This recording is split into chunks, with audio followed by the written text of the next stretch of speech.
ku musambi kumwe abantu baryama.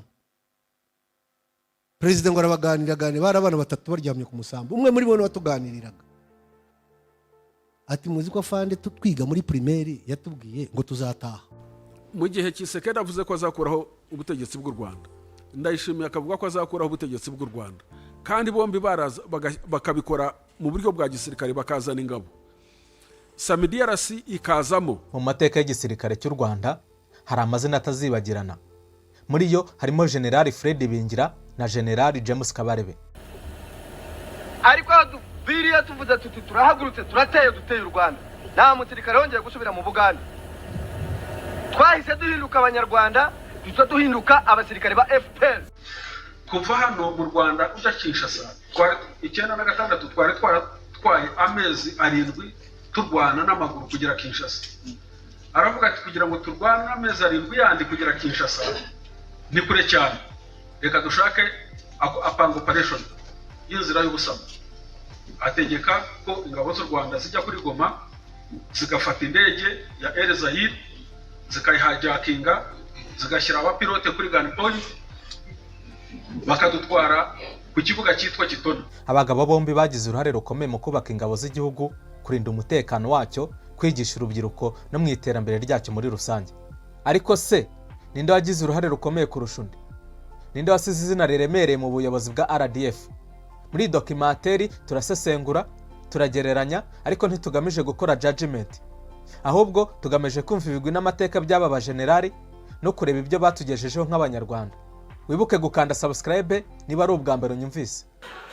Ariko ugasanga umusirikare yagize panique, za burenda kazinjiramo uko ashaka. Gen Fred IBINGIRA ni indwanyi karahabutaka, afite amateka n'ibigwi binogeye amatwi. Ni umwe mu bagize ingabo z'u Rwanda RDF wambaye ipeti rya General Furu. Ipeti riruta ndi mu gisirikare kandi riba ari inzozi za buri musirikare wese. Uyu mugabo yayoboye batayo zitandukanye kandi abyitwaramo neza. Yabaye kimenya bose kubw'ibikorwa bye. Yigeze kumvikana avuga ati u Rwanda rurarufata se ni ihene. Uyu ni umugenerali wavukiye mu buhungiro muri Uganda. Avuka mu mwaka w'1964. Ndi umunyarwanda wavutse kwa ababyeyi b'abanyarwanda ari impunzi bahungiye mu gihugu cya Uganda. Nk'uwavukiye muri Uganda ni naho yize amashuri yasanzwe, kuko yize mu kigo cyitwa Gisozi Senior Secondary School. Ibijyanye n'umuryango we ntabwo ndi bubigarukeho cyane, ariko yashakanye na Marie Claire Munganyinka, bakaba bafitanye abana 3.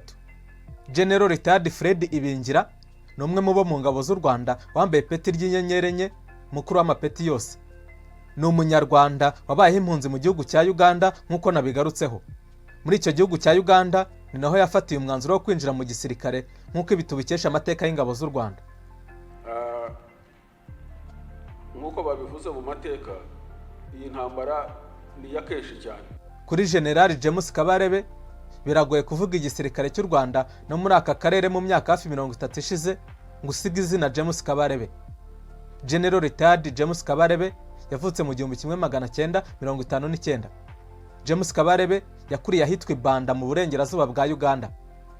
Amashuri abanza yayigiye muri Cyamate Primary School. Icyiciro cya mbere cy'amashuri yisumbuye O level akigira ahitwa Kabarega Secondary School muri Masindi. Aha ni mu Bunyoro mu burengerazuba bwa Uganda. Icyiciro cya kabiri cy'amashuri yisumbuye A level yagisoreje muri St Henry's College Kitovu mu 1979. Ntibyarangiriye aha, ahubwo General Retired James KABAREBE yakomereje muri Makerere University aho yakuye impamyabumenyi Bachelor Degree mu bukungu ndetse n'ibya politike, economics and political science. James KABAREBE ni izina rikomeye mu mateka y'igisirikare cy'u Rwanda. Yamenyekanye cyane nk'umwe mu bayobozi b'ingabo za RDF. Yagize uruhare rukomeye mu rugamba rwo guhagarika jenoside no mu bikorwa byakurikiyeho muri Repubulika ya Demokarasi ya Kongo. Nta muntu mu gisirikare uri special muri twe. The special one n'utuyobora. Tugarutse kuri Fred IBINGIRA mu 1987 nibwo yinjiye igisirikare. Ari nawo mwaka kandi yabonye ipeti rya mbere rya Platoon Commander. Amateka anavuga ko muri uyu mwaka w'1987 aribwo Fred IBINGIRA yatangiye kugaragaza ubutwari bwe n'ubuhanga. Ari nabyo byatumye ahabwa ipeti mu ngabo za Uganda. Ahagana mu 1988 yagizwe Company Commander. mu gihe umwaka wakurikiyeho w'igihumbi kimwe magana cyenda 1989 yahise ahabwa kuba deputy battalion, ahabwa no kuyobora batayo ya 7 mu ngabo za Uganda. Ibi bikaba byari bibaye ubwa mbere kubona umunyarwanda ahabwa umwanya nk'uyu mu gisirikare cya Uganda. Ubu ni cy'u ya gatanu, ni nk'intambara ya gatanu, kandi zose izo ntambara zishingiye ku bintu bimwe, ku kintu kimwe, ku mpamvu zimwe, zishingiye ku mpamvu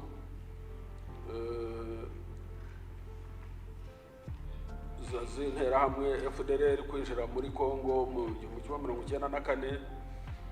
Andi mateka ya General Retired James Kabarebe twayarebera mu guhera mu ntambara ku Rwanda y'izarengeye shyamba za APR mu 1990. Yari umusirikare muto urangije amashuri muri Uganda, aho yavukiye agakurira nk'impunzi y'umunyarwanda nk'uko inyandiko zitandukanye ku buzima bwe zibivuga. Muri iyo ntambara yakuyeho ubutegetsi bwari i Kigali mu 1994 igahagarika jenoside yakorewe abatutsi. James Kabarebe wari ugeze ku ipeti rya koloneli, yari personal assistant secretary cyangwa se somambike wa Major General Paul Kagame wari uyoboye urugamba. Fred Ibingira mu 1990 yambutse ku butaka bw'u Rwanda, aho ingabo zari ziyobowe na Lt General Fred Rwigema zari zitangiye urugamba rwo kubohora u Rwanda. Aha birumvikana ko yaraje gufatanya na bagenzi be kuri urwo rugamba. Ku bw'amahirwe make, wari uyoboye urugamba General Fred Gisa Rwigema yarashwe budakeye kabiri, kuko ku munsi wa kabiri w'urugamba yarashwe n'umwanzi hagana mu masaa 4 za mu gitondo ku ya kabiri Ukwakira 1990. Nyuma y'urupfu rwa Fred Rwigema, uyu musirikare w'indwanyi Fred Ibingira yagizwe komanda wa batayo ya 7 aza kubyitwaramo neza. Kuri Kabarebe, inyandiko zigaruka ku buzima bwe zivuga ko nyuma yabaye komanda w'umutwe wa High Command w'izo nyeshyamba za APR, nyuma yo gufata ubutegetsi akaba umugaba w'ingabo zirinda umukuru w'igihugu Republican Guard. General Kabarebe ni umugabo wubatse kandi ufite abana 3. Uretse igisirikare, mu Rwanda azwi nk'umwe mu bashoramari mu bucuruzi na siporo, by'umwihariko umupira w'amaguru. Azwi cyane kubera uruhare yagize mu ntambara za Congo z'igihumbi 1996 n'igihumbi 1998, aho yayoboye ibikorwa byo gukuraho ubutegetsi bwa Mobutu afatanyije n'ingabo za Kabila. Education, hari umusirikare twagize w'umunyabwoba dutera muri 90 tugeze kanuza ka Gatare. Fred Ibingira mu 1992 yabaye battalion commander wa Task Force A. Aha naho yakoze inshingano ze neza.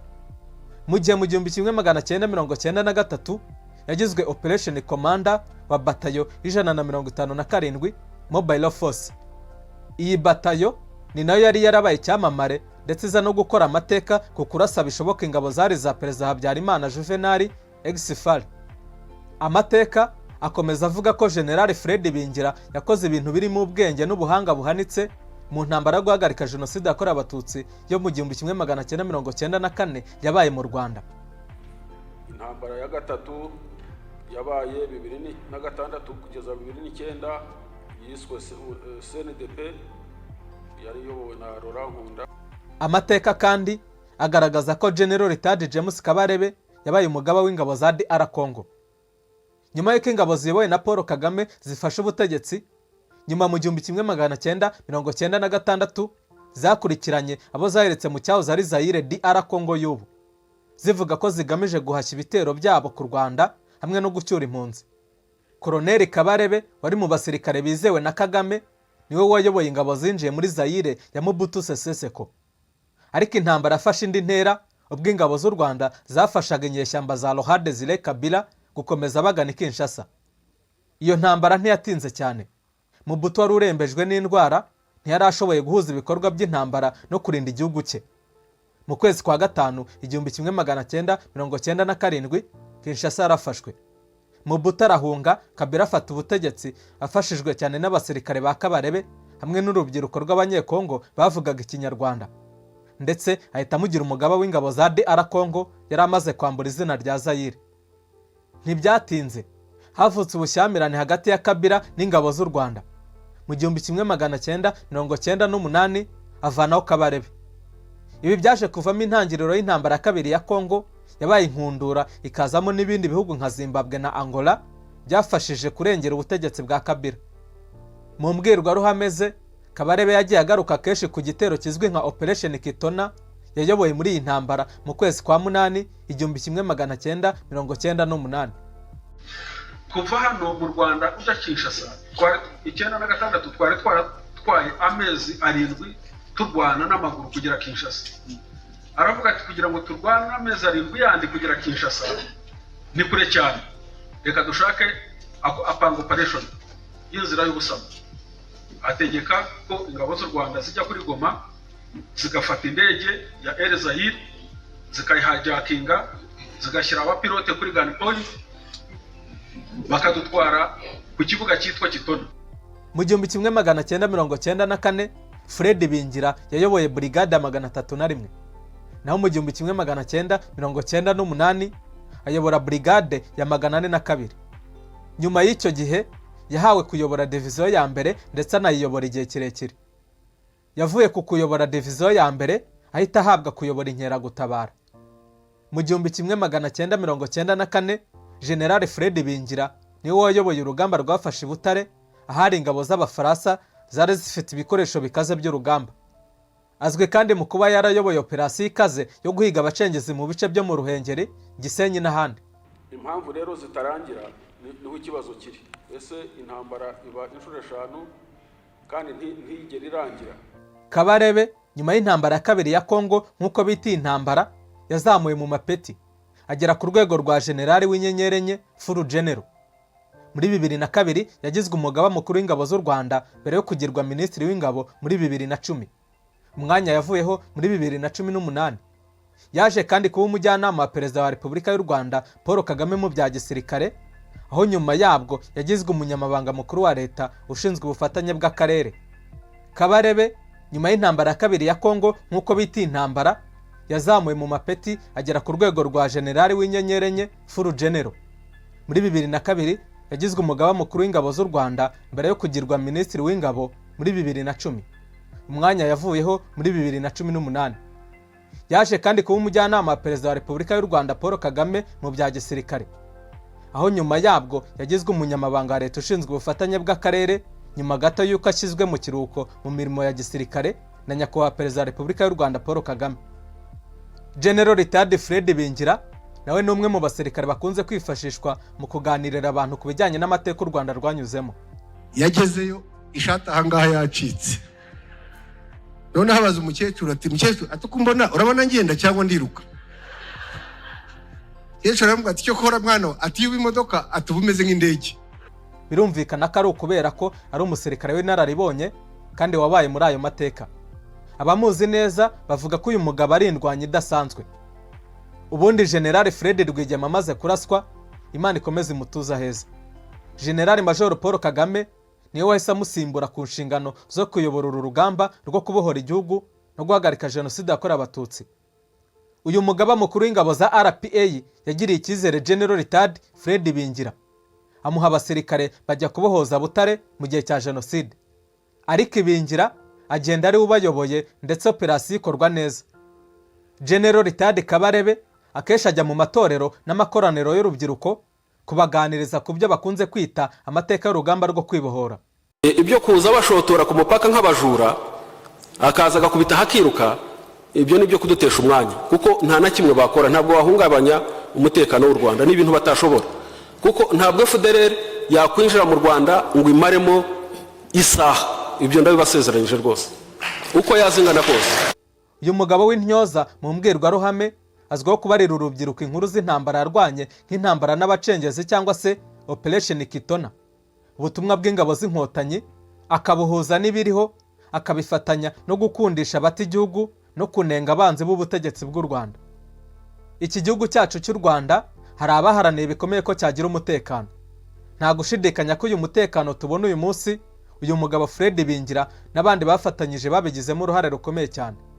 Perezida wa Repubulika y'u Rwanda Paul Kagame ari nawe mugaba mukuru w'ikirenga w'ingabo z'u Rwanda RDF yakiriye ubusabe bw'abageneral batandukanye bwo kujya mu kiruhuko.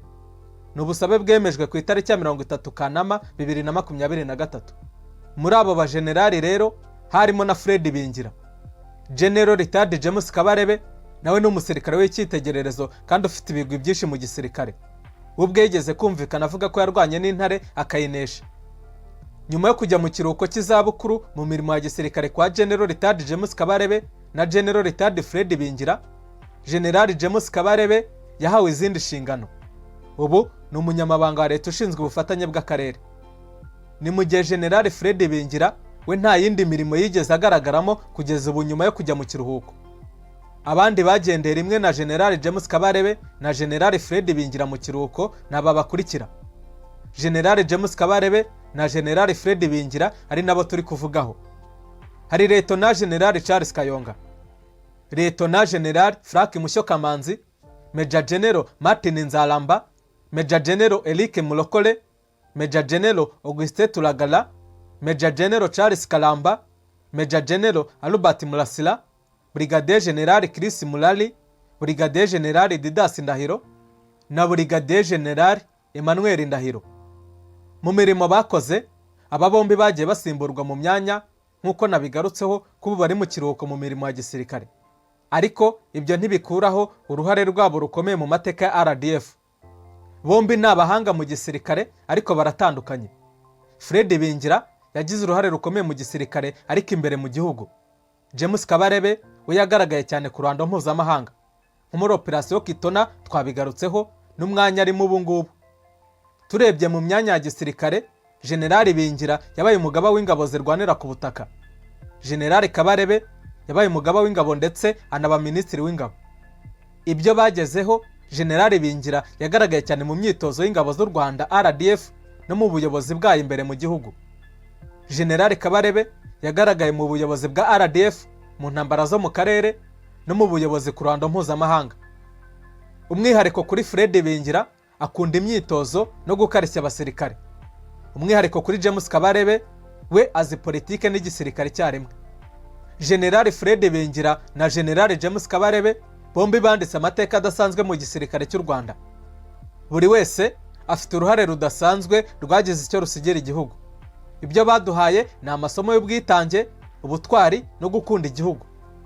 Ngaho tubwire muri comment, ukurikije ibyo wumvise hano cyangwa se wumvise ahandi, urumva ari indi urenze undi.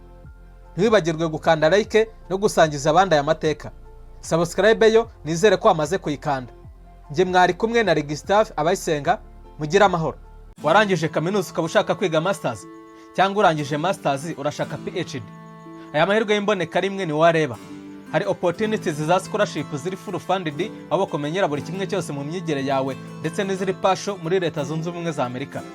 Hari ahandi wari wumva ibyiza nk'ibi, tuvugisha tugukorera application, dore bitinze birapfa. Nimero waduhamagaraho cyangwa se ukatwandikiraho ushaka ko tugukorera application ni 0739 37 11 46.